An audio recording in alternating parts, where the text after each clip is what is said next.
नमस्कार दोस्तों, safety expert channel पे आप सबका स्वागत है। आज का टॉपिक देखने वाले हैं। उसके पहले एक छोटी सी बात, बहुत छात्र लोगों का मैसेज आ रहा है, बहुत छात्र लोगों का एसएमएस आ रहा है, जो पहचान वाले जिनके पास मेरा मोबाइल नंबर है उनका फोन भी आ रहा है, व्हाट्सएप पे मैसेज भी आ रहा है कि सर एमसीक्यू टाइप का क्वेश्चन पेपर निकालिए। एमसीक्यू टाइप का भी क्वेश्चन पेपर, कौन से टाइप्स के क्वेश्चन आ सकते हैं बताने वाला हूं, लेकिन जब एमसीक्यू टाइप का क्वेश्चंस में बताऊंगा वो क्वेश्चंस कौन से टॉपिक का है, कौन से सब्जेक्ट का है, ये तो पता होना चाहिए। यही पता नहीं होगा तो एमसीक्यू टाइप का खाली क्वेश्चंस निकाल के फायदा नहीं है। ऐसा नहीं कि जो मैं देने वाला हूं वही क्वेश्चंस आने वाला है। हाँ, लेकिन ऐसा एक ट्रिक भी मैं निकालने वाला हूं कि जो मैं दिया हूं कम से कम उसमें 50% भी आ सकता है। लेकिन खाली एमसीक्यू टाइप का क्वेश्चंस देके फायदा नहीं। आपको एमसीक्यू टाइप का क्वेश्चंस कौन से टॉपिक में है ये भी समझना जरूरी है। और आपसे भी एमसीक्यू वाले से भी ज्यादा बहुत छात्रों का मैसेज आया कि कौन से टॉपिक में क्या क्या बुलेट्स पॉइंट्स है या किसके किसके ऊपर क्वेश्चंस गिरने वाले हैं वो बताइए, उसके ऊपर हम थोड़ा स्टडी करते हैं। इसलिए मैं ये वीडियो बना रहा हूं। एमसीक्यू के जिसके मैसेज आए उनको मेरा एक ही कहना है कि एमसीक्यू टाइप के क्वेश्चंस पेपर आपको मिल जाएंगे। थोड़ा 2 दिन राह देखिए, तब तक मैं सबको कौन से टॉपिक में क्या क्या बुलेट्स पॉइंट है उसके ही ऊपर क्वेश्चंस गिरने वाले, जितना मैं दे रहा हूं ना इसके ही ऊपर क्वेश्चंस गिरने वाले, इसके बाहर क्वेश्चंस नहीं गिरने वाले। इसलिए यही पढ़ाए आप और थोड़ा ज्यादा पढ़िए और एमसीक्यू टाइप का क्वेश्चन पेपर मिलेगा उसका चिंता मत करिए। उसके पहले पढ़ाई पे थोड़ा सा और स्टडी करिए, जिसके ऊपर आपको एग्जाम बहुत अच्छा चला जाएगा। तो चलो, कल के वीडियो में, इसके पहले जो वीडियो डाला उसमें हमने देखा था advance diploma industrial safety winter semester 1 exam 28126 वाला ओएसएच वाला पेपर। अभी आज इस वीडियो में हम लोग देखने वाले सीपीएस 28127, ये दूसरा पेपर है एडवांस डिप्लोमा इंडस्ट्रियल सेफ्टी वालों का, chemical and process safety management, CPS chemical and process safety management. Paper code है 28127। तो चलो उसमें देखते हैं टॉपिक नंबर 1। टॉपिक नंबर 1 कितने मार्क्स के? टॉपिक नंबर 1 10 मार्क्स के। टॉपिक का नाम है emergency preparedness and response plan, उसको शॉर्टकट में बोलते हैं ईपीआर प्लान। जो छात्र जॉब करते हैं उनको मालूम होगा ईपीआर प्लान क्या है। ईपीआर प्लान है emergency preparedness and response plan. लेकिन हाँ, बहुत छात्रों को मेरा कहना है, बहुत छात्र क्या करते हैं ओवर कॉन्फिडेंस में थोड़ा सा जाते हैं। ईपीआर है, हाँ ये तो मेरे को मालूम है, लेकिन लिखने के लिए होता है तो आपको मालूम है तो आप लिख सकते हैं, लेकिन ये एमसीक्यू टाइप है। इसके रूल्स क्या है, इसके रेगुलेशंस क्या है, ईपीआर बीओसीडब्ल्यू में कौन से सेक्शन में आता है, कौन से सेक्शन में बैठता है, उसमें क्या आता है, कमिटी कितना लोगों की होती है, कैसा कमिटी बनाते हैं, कौन सी चीज के लिए वो उपयुक्त है, ईपीआर क्यों लेना जरूरी है, ईपीआर कौन सा एक्टिविटी करने से पहले लेनी, ऐसा क्वेश्चंस आ सकते हैं। तो मॉक ड्रिल करना है अपने को तो ईपीआर लेना जरूरी है। एक छोटा सा मैंने हिंट बताया, ऐसे क्वेश्चंस आ सकते हैं, इसलिए अपने को आता है, इसलिए निश्चिंत नहीं रहने की, क्योंकि लिखने वाला पेपर नहीं, पेपर है एक आंसर चॉइस करने वाला। तो 10 मार्क के लिए emergency preparedness and response plan, EPR plan. इसमें से ज्यादा आपने को देखना है टाइप ऑफ इमरजेंसी, इमरजेंसी कितने टाइप्स के, ऑन साइट इमरजेंसी क्या है, ऑफ साइट इमरजेंसी क्या है, ऑन साइट इमरजेंसी के लिए ईपीआर प्लान क्या होता है, ऑफ साइट इमरजेंसी के लिए ईपीआर प्लान क्या होता है, एंड बिजनेस कम्युनिटी प्लान, उसको बोलते हैं बीसीपी, बिजनेस कम्युनिटी प्लान क्या है।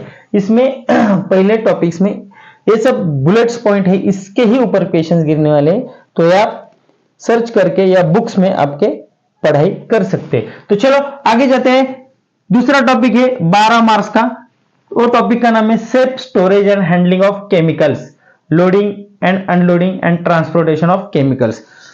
मतलब सेफ स्टोरेज, जो केमिकल्स है उसको सेफ स्टोरेज कैसे रख सकते हैं, ऑफ केमिकल्स, लोडिंग अनलोडिंग कैसे करते हैं, लोडिंग अनलोडिंग के लिए क्या क्या सेफ्टी मेजर्स लेना चाहिए, ट्रांसपोर्टेशन ऑफ केमिकल्स, एक जगह से दूसरे जगह जब केमिकल अपन कैरी करते हैं, गुड्स करते हैं, तो अपने को उसके लिए क्या सुरक्षा लेना चाहिए, ये टॉपिक है। ये है 12 मार्क्स का टॉपिक। तो चलो उसमें बुलेट पॉइंट देखते हैं, उसमें क्या क्या पूछा जा सकता है या पूछने वाले हैं।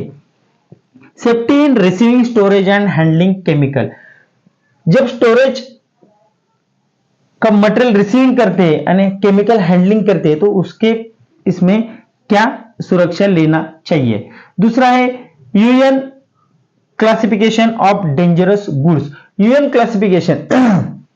आप लोगों ने देखा है रास्ते में जाते समय में एक केमिकल का टैंकर जाता है, आप बोलते हैं डीजल का है, पेट्रोल का है, और दूसरा कुछ इथेनॉल है, जो केमिकल से टैंकर तो होता है, लेकिन उसके अंदर क्या है मालूम है? उसके ऊपर, उसके टैंकर के पीछे देखने का एक चार्ट रहता है, उसके ऊपर लिखा रहता है 3YE 1203 1202। तो वो कोड के ऊपर अपने को उसके अंदर पहचानने का क्या है। फॉर एग्जांपल मैं आपको बता दूं, आपने बहुत बार देखा होगा, यूएन बोले तो United nation classification of dangerous good जो कैरी करते हैं टैंकर, उसके देखो 1202 दिखेगा टैंकर के ऊपर, तो समझने का उस टैंकर के अंदर डीजल है। और 1203 दिखेगा तो समझने का कि उस टैंकर के अंदर पेट्रोल है। 1203 टैंकर जा रहा है, उसमें दिखा 1203 तो पेट्रोल है, 1202 तो डीजल है। किसके ऊपर लिखा रहता है? 1202 1203 दोनों लिखा रहता है, तो क्या है? दोनों है क्या? हाँ होते हैं। कैसे? जो टैंकर होता है, टैंकर को बीच में पार्टिसिपेशन होता है, पीछे टैंकर को वाला अलग रहता है, आगे टैंकर को वाला अलग रहता है, लेकिन वैसे टैंकर बहुत कम होते हैं। तो ये कोड के ऊपर एक 4 अंक की कोड रहता है, 1202 1203 4 अंक की कोड रहता है। इस कोड के ऊपर, यूनाइटेड नेशन कोड के ऊपर पता चलता है कि टैंकर के अंदर क्या है। तो चलो आगे, use of safety data sheet, SDS इसको ही पहले बोलते थे MSDS, material safety data sheet, लेकिन अभी लेटेस्ट में SDS, safety data sheet. Safety data sheet chemical के लिए सबसे ज्यादा इंपॉर्टेंट है। तभी इसमें क्या क्वेश्चंस गिर सकता है? सेफ्टी डाटा शीट का आईएस कोड क्या है? कौन से आईएस कोड को अपन फॉलो करते हैं? तो आईएस कोड है 17889 2022 में वो आईएस कोड आया है 17889। उसमें क्या है? Guideline to be follow. 2022 में जो आईएस कोड आया है 17889 17889, उस कोड के, आईएस कोड के हिसाब से, गाइडलाइन के हिसाब से वो हम लोग एसडीएस फॉलो कर रहे हैं। सेफ्टी डाटा शीट, उसमें क्या रहता है? केमिकल कौन सा है, इसमें हैजर्डस क्या है, उसमें प्रिकॉशन क्या लगते हैं, वो यूज करते समय में क्या करना चाहिए, वो हैंडलिंग करते समय में कौन से सेफ्टी मेजर्स इस्तेमाल करना चाहिए, ये एसडीएस में देते हैं। एसडीएस में कितने टाइप्स के कंटेंट्स होते हैं, ऐसे एमसीक्यू टाइप में क्वेश्चन पूछे जा सकते हैं। हैचकेम कोड, हैचकेम क्या है? Hazardous chemical, HAZ hazardous, CHEM chemical, hazardous chemical code. Class labels, emergency information panel, जो टैंकर के ऊपर मैंने बोला चार्ट लगा हुआ रहता है, इमरजेंसी पैनल रहता है, हैचकेम कोड बोलते हैं उसको। 3YE,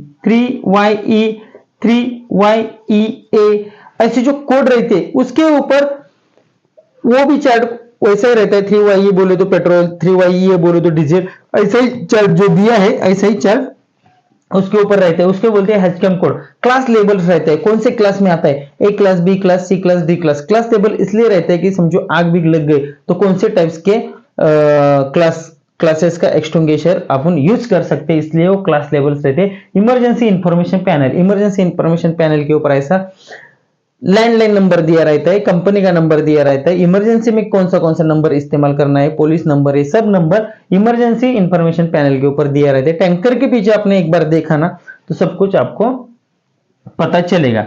आगे transportation of hazardous material, hazardous material जब ट्रांसपोर्टेशन कर रहे हैं एक जगह से दूसरे जगह पे लेके जा रहे हैं तो उसका सेफ्टी मेजर्स क्या लेने का। आगे है Trump card, TREM, Trump card का फुल फॉर्म क्या है?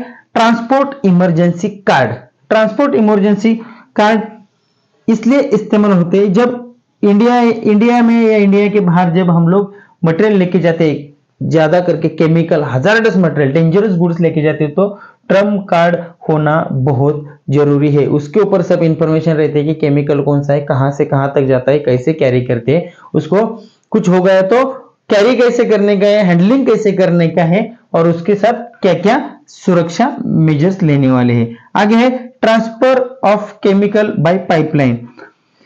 ऐसा नहीं कि खाली टैंकर के साथ ही डेंजरस गुड या केमिकल शिफ्टेड होते, पाइपलाइन के, अब बहुत लोगों को मालूम है या सब लोगों को मालूम है, पाइपलाइन के तरह से भी केमिकल अपन कैरी करते हैं। केमिकल एक जगह से दूसरे जगह पे, पेट्रोल है एक जगह से दूसरे जगह, डीजल एक जगह से दूसरे जगह, गैसेस है एक जगह से दूसरे जगह पे पाइपलाइन के थ्रू जाते हैं। तो पाइपलाइन के थ्रू जब केमिकल कैरी करते तो उसके लिए क्या सेफ्टी मेजर्स लेना चाहिए, उसके लिए क्या कोड है, उसके लिए पाइप कौन से रहते हैं, उसके पाइप की टेस्टिंग कौन से इसमें करते हैं, कौन सी पाइप की टेस्टिंग होना चाहिए, ये सब लोग इसमें पूछा जा सकता है।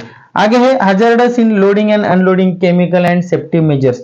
जब hazards chemical loading and unloading करते हैं या गाड़ी में भरते हैं, गाड़ी के टैंकर से पेट्रोल पंप पे डालते हैं, पेट्रोल पंप पे डालने से बड़े वाले हजार्डस गोडाउन में डालती है तो लोडिंग अनलोडिंग पे केमिकल में सेफ्टी मेजर्स क्या लेने का है, यही इसमें पूछा जाने वाला है।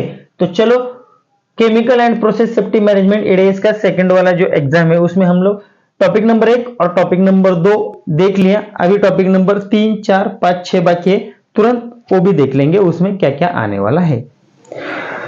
तो चलिए टॉपिक नंबर 3 के बारे में बात करते हैं, PSM process safety management. CPS में टॉपिक नंबर 3 पीएसएम, वो भी है 12 मार्च को। प्रोसेस सेफ्टी मैनेजमेंट पहला है risk based process safety management. Risk based process safety management, risk क्या है बेस्ट प्रोसेस सेफ्टी मैनेजमेंट में, रिस्क क्या है, PSM process safety management, process safety management में रिस्क क्या है। दूसरा है process safety culture compliance with standard, process safety management का कल्चर क्या है, उसका कंप्लायंस क्या है, विद स्टैंडर्ड के साथ कौन सा कंप्लायंस है, इसके बारे में अपने को पढ़ने का है। दूसरा है incident investigation and auditing, process safety management का इंसिडेंट इन्वेस्टिगेशन रिपोर्ट है, ऑडिटिंग रिपोर्ट है, इसमें सब कुछ आता है। प्रोसेस सेफ्टी मैनेजमेंट में जितना मैनेजमेंट के ऊपर से लेके स्टाफ तक, कंपनी के एक्टिविटी तक जो काम आता है वो सब प्रोसेस सेफ्टी मैनेजमेंट में आता है, उतना याद रखने का है। फिर उसमें आता है हीरा हजार्ड आइडेंटिफिकेशन रिस्क असेसमेंट, हीरा भी आता है। हीरा आप लोगों को किसी को मालूम नहीं होगा तो मेरे इस चैनल में सब्सक्रिप्शन किया होगा तो देखिए, एक टॉपिक है हीरा और रिस्क असेसमेंट के बारे में, दोनों टॉपिक देख के ले लो, आपको बहुत उपयुक्त आएंगे। हीरा उसमें बहुत आसान तरीके से समझा है, एक बार हीरा देखा तो आप कभी भी फिर भूलेंगे नहीं। इस तरीके से मैंने हीरा बनाया है, रिस्क असेसमेंट भी सेम मैंने ऐसा ही बनाया है। रोज में जो आप साइट के ऊपर काम करते हैं उसके ऊपर पूरा एग्जांपल देके पूरा मैंने हिंदी में समझाया। तो हीरा का टॉपिक है वो एक बार पूरा देखिए। कुछ लोग स्किप करते देखते, कुछ लोग भगा भगा देखते, फायदा नहीं है। जो कुछ कौन सा भी वीडियो रहने दो, जो मेरा कौन सा वीडियो रहने दो, पूरा वीडियो मन लगा के ध्यान से देखा तो एक बार देखने के बाद आपको सब हीरा रिस्क असेसमेंट जो कुछ भी आपको पता चलेगा। एक बार हीरा का वीडियो देख लो, आपको हीरा पूरा समझ में आएगा, उसी के ऊपर पूरा क्वेश्चंस गिरेंगे। तीसरा है, आगे है major industrial disaster. Major industrial disaster, disaster बोले तो आपत्ति, कौन सी भी आपत्ति होने दो, तो बहुत आपत्ति आके चली गई, आपको मालूम है। इंडस्ट्रियल डिजास्टर में देखो, पहला है फ्लिक्सबर्ग डिजास्टर जो हुआ था 1974 में। अभी जो मैं साल बता रहा हूं और कौन सा डिजास्टर हुआ था वो आप एक बार नोट्स निकालिए, इसके ऊपर क्वेश्चंस गिर सकते हैं कि 1974 में कौन सा डिजास्टर हुआ था, या फ्लिक्सबर्ग डिजास्टर कौन से ईयर्स में हुआ था। और जितना भी मैं डिजास्टर बता रहा हूं अभी समझने के लिए समय नहीं है, अभी खाली मैं बता रहा हूं कि इसके बारे में आपको पढ़ना है, आपको खुद को पढ़ना है। इसके ऊपर समझाने के लिए जाएंगे तो 2 घंटे का भी वीडियो बन सकता है, 2 घंटा ही पूरा जाएगा, पूरा एग्जाम्पल के साथ, या पूरा कैसा हुआ था, कितने लोग गए थे, कितना नुकसान हुआ था, ये सब बताने के लिए जाएंगे तो 2 घंटा भी पूरा कम गिरेगा। तो फ्लिक्सबर्ग डिजास्टर 1974 इतना याद रखने का। दूसरा है सेविसो डाइजोक्सिन डिजास्टर, वो हुआ था 1976 में। नोट करके लिखिए या वीडियो स्टॉप करके लिख के लीजिए, कैसा भी है ध्यान में रखिए। Mexico LPG tank farm fire and explosion हुआ था देखो 1984 में। उसके बाद हुआ था भोपाल डिजास्टर 1984 में, वो भी भोपाल मतलब सब डिजास्टर के बारे में आप एक बार पढ़ लो, अच्छी तरीके से पढ़ लो, आपको भी पता हो जाएगा कि डिजास्टर में क्या क्या नुकसान हुआ था, क्या क्या आपत्ति में क्या क्या हुआ था। तो इतने डिजास्टर के ऊपर पढ़ाई करो, आपको क्वेश्चंस गिरने वाले हैं, टेंशन लेने की बात नहीं, ये ठीक से पढ़ा तो आपको सब कुछ आने वाला है। आगे देखते हैं enhancing safety in chemical industry. Chemical industry में इनहेंसिंग सेफ्टी क्या देखने के, तो criteria for sitting and layout of chemicals plant. जब केमिकल प्लांट्स बनाते हैं तो उसका सिटिंग अरेंजमेंट, केमिकल का प्लांट कहां बैठने वाला है, उसका लेआउट होना चाहिए, इन आउट, उसमें लेआउट में सब कुछ आता है, तो लेआउट ऑफ केमिकल प्लांट्स का होना जरूरी है।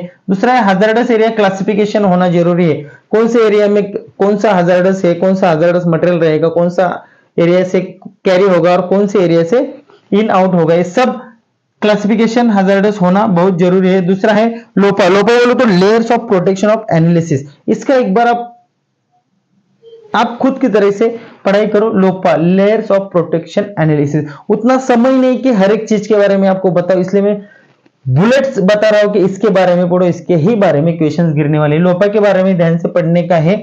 एनालिसिस दूसरा है सेफ्टी इंटीग्रेटिंग लेवल, से लोपा में आता है, लोपा पढ़ेंगे तो आपको ये पता चलेगा। चलो आगे देखेंगे unit operation and process hazards. Unit operation करते समय प्रोसेस हैजर्ड्स क्या क्या है वो अपने को देखने के। कंट्रोल प्रिकॉशन एंड प्रिवेंशन, जब यूनिट का ऑपरेशन करते तो प्रोसेस हैजर्ड उसको कंट्रोल कैसा करने का है, तो कंट्रोल प्रिकॉशन एंड प्रिवेंशन लेने का है। स्पेसिफिक सेफ्टी मेजर्स अपने को उधर ध्यान देने का है, उसमें से dust hazard analysis, maximum temperature and synthetic radiation, जब टेम्परेचर देख के मैक्सिमम ज्यादा से ज्यादा कितना टेम्परेचर के ऊपर अपने को ऑपरेशन नहीं करना चाहिए, कितना टेम्परेचर होने के बाद अपन ऑपरेशन कर सकते हैं उतना ध्यान में लेने का है। Limiting oxygen and concentration, oxygen की लेवल क्या है, ऑपरेटिंग करते समय में बल्क में भी उतरना पड़ता है तो उसमें ऑक्सीजन की लेवल क्या है, ऑक्सीजन होना भी जरूरी है, उतना ध्यान रखने का है। उसके बाद इसके साथ आता है इसका हेरा होना, इसका जीएसए होना, इसका एसडब्ल्यूएस होना, इसमें भी आता है। तो जो मैं बुलेट पॉइंट दिया है उसके बारे में आपको थोड़ा सा पढ़ना है। तो चलो ये देखा आपने टॉपिक नंबर 3, वो भी 12 मार्क का आने वाला है। टॉपिक नंबर 4, 5, 6 देखते हैं, जो भी 12-12 मार्क के है। आगे का टॉपिक है 4 नंबर का, safety in plant operating and maintenance, ये भी है 12 मार्क को। Safety in plant operation and maintenance, plant operation करते समय में क्या सेफ्टी लेना चाहिए और मेंटेनेंस करते समय में क्या सेफ्टी लेना चाहिए, इस टॉपिक में बताया है। तो चलो उसमें बुलेट पॉइंट देखते हैं। Safe procedure of plant startup and shutdown, plant डालने से पहले, चालू करने से पहले, शटडाउन करने से पहले, स्टार्टअप करने से पहले और शटडाउन करने से पहले सेफ प्रोसीजर होना जरूरी है। उसमें क्या क्या सेफ प्रोसीजर में आता है इसके पहले देखा है, वो प्लांट स्टार्टअप और शटडाउन में सेफ प्रोसीजर के बारे में अपने को पढ़ने का है। दूसरा है pressure relief system and breather valves. अभी देखो इसमें एमसीक्यू टाइप के क्वेश्चंस कैसे पूछे जाते हैं। प्रेशर रिलीफ सिस्टम का आईएस कोड क्या है, प्रेशर रिलीफ सिस्टम किस चीज के लिए इस्तेमाल होता है, प्रेशर रिलीफ सिस्टम प्लांट में कौन से इक्विपमेंट के लिए यूज करते हैं, ब्रीथर वाल्व्स किसको बोलते हैं, ब्रीथर वाल्व्स कौन से इक्विपमेंट को लगा सकते हैं। एमसीक्यू में इस टाइप के क्वेश्चंस गिर सकते हैं, इसलिए पढ़ना जरूरी है, नहीं तो आप बोलेंगे ये तो दिया लेकिन इसमें आएगा क्या, इसमें ऐसे क्वेश्चंस आएंगे। Pipeline colour coding for identification of controls. अभी देखो प्लांट में पाइपलाइन होते हैं लेकिन पाइपलाइन बहुत होते हैं, समझो 4 पाइप एक बाजू से एक के ऊपर एक के ऊपर एक 4 पाइप गए हैं, तो कौन से पाइप में कौन सा गैस गया है, कौन सा लिक्विड गया है, पानी गया है, गैस गया है, इथेनॉल गया है, पेट्रोल गया है, डीजल गया है, जो कुछ भी XYZ पाइप है तो क्या गया है मालूम है क्या, नहीं, इसलिए उसको कलर कोडिंग होते हैं। तो एमसीक्यू में ऐसे भी पूछा जा सकता है कि येलो कलर कोडिंग के पाइप में क्या कैरी होता है या क्या जाता है, तो अपने को लिखने के लिए आना चाहिए। कलर के कोड रहते हैं, कलर के अलग अलग कलर रहते हैं, तो उसके हिसाब से भी आपको एमसीक्यू में क्वेश्चंस गिरेगा, इसलिए ये पढ़ना भी जरूरी है। आगे safety in prevention and emergency maintenance work, plant shutdown और स्टार्टअप करने में, preventive and emergency maintenance work करने में कौन सा सिस्टम लागू करना है, इसके अंदर पूरा दिया है। ये बुलेट पॉइंट्स है, इसके लिए ऐसा नहीं कि इसमें कुछ पूछा नहीं, ये बुलेट पॉइंट्स आप अंदर पढ़ने के लिए जाएंगे तो आपको पता चलेगा, हाँ इसके ऊपर एमसीक्यू क्वेश्चंस अपने को पूछ सकते हैं। तो चलो 4 नंबर का टॉपिक डिस्कस किया। आगे है 5 नंबर का टॉपिक, ये भी है 12 मार्क्स को, उसका नाम है fire and explosion safety measures. Fire and explosion के सेफ्टी मेजर्स क्या है, जो पहला फायर ट्रायंगल, फायर ट्रायंगल तो सबको मालूम होगा, पढ़ाने के लिए अभी समय है ही नहीं है, अभी आपको बुलेट्स पॉइंट देखना जरूरी है और इसमें पढ़ाई करना, यही आपकी भलाई है, अच्छे मार्क्स के वही निर्देश है।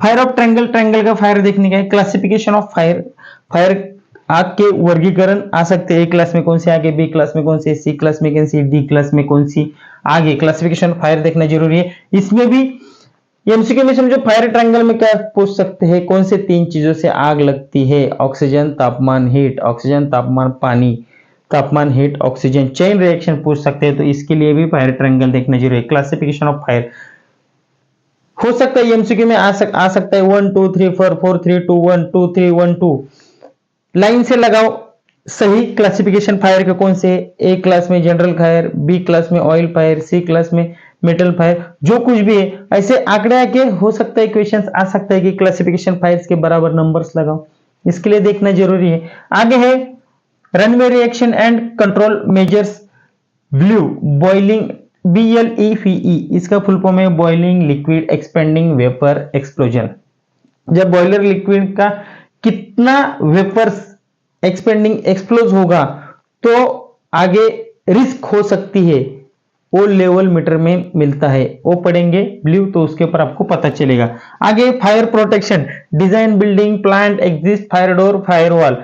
फायर प्रोटेक्शन में क्या कर सकते हैं, बिल्डिंग की डिजाइन देख के, प्लांट की डिजाइन देखते, प्लांट का इंटर का है, एग्जिस्ट का है, फायर डोर कहाँ देने के, फायर वॉल की जरूरत कहाँ है, स्प्रिंकलर कहाँ है, इसके बारे में पूरा बताया गया है। आगे fire detection and alarm system, इसमें टाइप्स ऑफ अलार्म सिस्टम पूछ सकते हैं, कितने टाइप्स के अलार्म सिस्टम प्लांट में इस्तेमाल होते हैं, प्रोसेसिंग और फ्लैमेबल गैसेस की प्रोसेसिंग क्या है, लिक्विड्स में क्या इस्तेमाल होता है, अलार्म सिस्टम का काम क्या है, हो सकता है अलार्म सिस्टम का काम क्या है, और 4 पॉइंट दिए है उसमें से एक एक लाइन लिखा है तो आपको सिलेक्ट करना जरूरी है। इसलिए सब कुछ जो कुछ भी टॉपिक मैंने दिया है वो पढ़ना, मैं बार बार बता रहा हूँ, जितने भी मैंने बुलेट्स पॉइंट दिया है उसमें क्या आ सकता है, उसमें कुछ नहीं आ सकता है, या एमसीक्यू टाइप का एग्जाम आएगा वो पढ़ेंगे खाली, उतना ध्यान मत दे दो, जितना बुलेट पॉइंट दिया है वो पढ़ना जरूरी है, इसके ऊपर ध्यान दे दो, बाद में पछताओ मत कि बाबा हाँ बताया था दिया था, इसके ऊपर पूरा क्वेश्चन आया था। चलो आगे देखते हैं फायर फाइटिंग सिस्टम।